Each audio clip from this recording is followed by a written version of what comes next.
toto je top 10 krajín, kde sa najviac v Európe platí cashom. Čo myslíš, kto tam bude? Ja by som začal Ukrajinou. Áno, Ukrajina je tretia a celkovo až 70% transakcií prebehne cashom. Koho tam vidíš ďalšieho?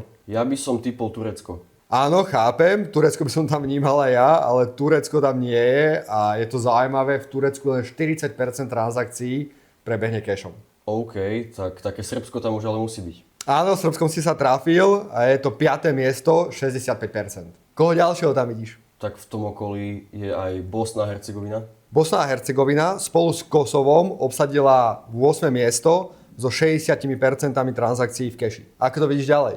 Skúsim Česko. Česko je úplne mimo. Česko má iba 30% transakcií cez cash a tí sú úplne z tohto pohľadu na tom pozitívnom chvoste Európy. Tak teraz si ma zaskočil. A také Slovensko tam je? Áno, Slovensko tam bohužiaľ je a je na delenom 10. mieste spolu so Slovincami a Španielmi s 57% všetkých transakcií v keši.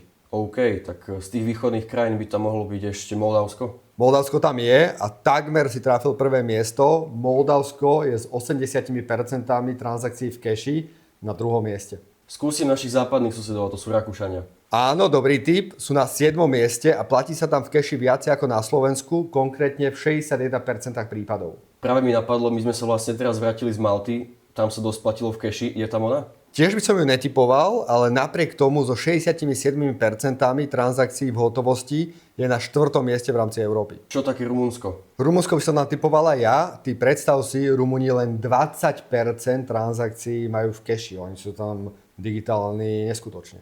Poďme naspäť na Balkán, asi som ešte zabudol Albánsko. A trafil si úplne do čierneho. Albánsko je s 90% platieb v hotovosti na prvom mieste v celej Európe. Dobre, tak keď Rumúni tam nie sú, tak skúsim nejaký iný románský národ, Taliani. Správne, tú top 10 môžeme uzatvoriť Talianmi na 6. mieste so 62% hotovostných platieb.